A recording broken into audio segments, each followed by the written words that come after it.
Sahabat Indonesia Nusantara Raya, Presiden Republik Indonesia ke-7, Bapak Joko Widodo ini menyampaikan memaafkan para tersangka dalam kasus pencemaran nama baik fitnah yang berawal dari tudingan ijazah palsu terhadap ijazah Bapak Presiden Republik Indonesia yang ke-7, Bapak Joko Widodo. Nah, tentang pernyataannya itu langsung saja kita simak ya, berikut ini pernyataannya. Memaafkan itu urusan pribadi, urusan hukum ya urusan hukum. Prosesnya biar berjalan apa adanya.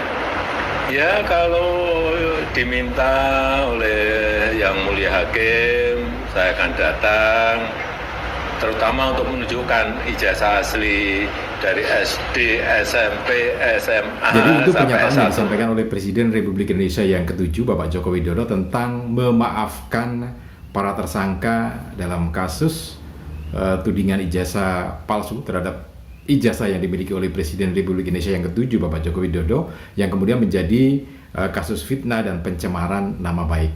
Nah, siapa yang kira-kira dimaafkan itu? Apakah semuanya dari 8 tersangka itu dimaafkan semuanya atau hanya sebagian atau seperti apa? Nah, kita simak lagi ya nanti. Jadi jangan di skip, simak terus video ini sampai selesai supaya kita bisa dapat informasi lebih lengkap lagi ya. Oke, untuk Anda yang baru saja bergabung, jangan lupa tekan tombol subscribe-nya terlebih dahulu, kemudian tekan tombol loncengnya supaya nanti kalau kita update terbaru informasi perkembangan bangsa Indonesia ini, Anda akan mendapatkan notifikasi yang pertamanya ya. Kemudian jangan lupa juga tekan tombol like dan juga share video ini ke teman-teman Anda. Siapa tahu teman-teman Anda juga membutuhkan informasi tentang perkembangan yang ada di sekitar kita ini ya. Baik, jadi waktu itu teman-teman jurnalis ini ya dari berbagai media mainstream, media utamanya, media massa ini, elektronik, langsung bertemu dengan Bapak Joko Widodo di Solo, di kediaman Bapak Presiden Republik Indonesia yang ke-7, Bapak Joko Widodo di Solo ya. Kemudian menanyakan tentang memaafkannya ini. Nah, seperti yang disampaikan tadi di awal video ini bahwa Bapak Presiden Joko Widodo itu akan memaafkan para tersangka itu.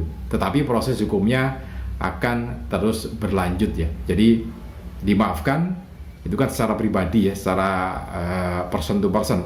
Sementara proses hukum itu kan melibatkan banyak aspek ya. Jadi di situ juga banyak faktor dan berbagai lembaga yang terlibat di situ sehingga proses hukum itu akan terus berlanjut. Nah, memaafkan ada dua hal yang kita lihat di sini, memaafkan, kemudian yang berikutnya adalah siapa yang dimaafkan. Jadi sekali lagi kata memaafkan itu awalnya dari mana, kemudian siapa yang memaafkan dan siapa yang dimaafkan gitu ya. Karena kan ada 8 orang di situ. Nah, dari memaafkan ini kan beberapa waktu yang lalu ya, Bapak Egy Sujana ini yang juga mempersoalkan ijazah Bapak Presiden Republik Indonesia yang ke-7, Bapak Joko Widodo, dalam beberapa video, bahkan di video kita yang sebelumnya, Bapak Egy Sujana di kursi roda itu sempat menyampaikan, tunjukkan ijazah Bapak Joko Widodo, tunjukkan ijazah asli Bapak Joko Widodo. Kalau memang itu ada, maka beliau bersedia meminta maaf kan gitu ya. Nah, kemudian pada waktu gelar perkara khusus kemarin, ada pengacara Bapak Egy Sujana yang juga melihat, bahkan sempat meraba ijazah Bapak Presiden Republik Indonesia yang ke-7, Bapak Joko Widodo itu, meskipun pihak penyidik dari Polda Metro Jaya menyatakan jangan dipegang gitu, jangan dipegang. Nah, tetapi pengacara Bapak Egy Sujana ini tetap memegang bahkan merabanya. Dan yang menakjubkan atau menarik sekali bahwa pengacara Bapak Egy Sujana ini menyampaikan bahwa itu asli. Artinya kalau selama ini kan yang beredar di media sosial, di masyarakat itu kan ijazah Bapak Joko Widodo itu palsu karena tidak ada watermarknya, tidak ada embossnya kan gitu ya. Kemudian garis merah di foto itu tidak ada.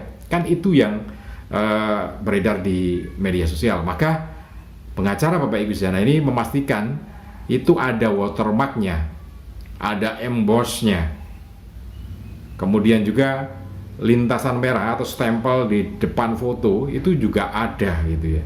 Maka berdasarkan itu beliau ini menyampaikan loh ini asli gitu ya, karena kan narasi yang dibangun di luar sana itu kan tidak ada emboss, tidak ada watermark. Loh, ternyata persyaratan untuk sebuah ijazah ya sudah, itu berarti asli.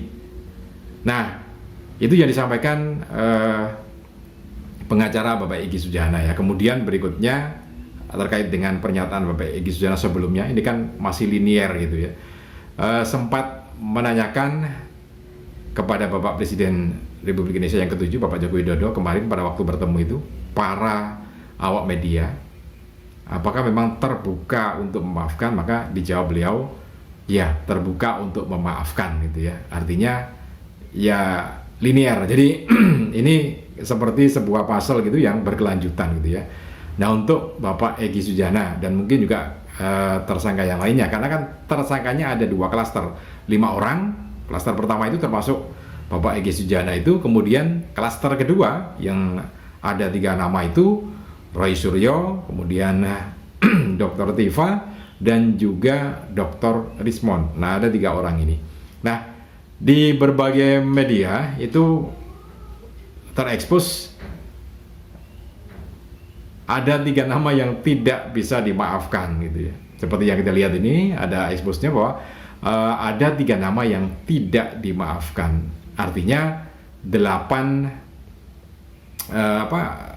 tersangka itu kan terbagi dalam 2 klaster. Yang satu klaster atau klaster 1 itu kan 5 orang. Nah, yang klaster kedua adalah 3 orang. Nah, apakah ini memang untuk 5 orang klaster 1 itu dimaafkan oleh Bapak Presiden Republik Indonesia yang ke-7, Bapak Joko Widodo? Kemudian yang tidak dimaafkan, apakah klaster kedua yang berisi 3 orang ini? Nah, kita nggak tahu, karena sampai perjumpaan dengan awak media di Solo kemarin pun Bapak Joko Widodo, Presiden Republik Indonesia yang ke-7 ini menyampaikan tidak akan buka nama itu dulu gitu ya, tidak dibuka dulu. Seperti itu yang disampaikan ini. Nah, berikutnya adalah bahwa ini kan pergerakan pasal dari media gitu. Jadi apakah benar memang 3 orang ini yang tidak dimaafkan? Ya tidak tahu. Yang tahu hanya Bapak Joko Widodo sendiri ya, yang punya hak untuk menyampaikan itu. Nah, tapi dari Roy Suryo sendiri dalam sebuah wawancara di televisi ini juga sempat menyampaikan tentang seandainya gitu ya, seandainya bukan atau yang tidak dimaafkan ini adalah klaster kedua, Roy Suryo, Dr. Tifa dan Rismond, bagaimana tanggapannya Roy Suryo? Kita simak dulu ya tanggapannya. Kok nggak ngaruh sih? Nggak ngaruh, mau ngomong apa saja dia nggak ngaruh.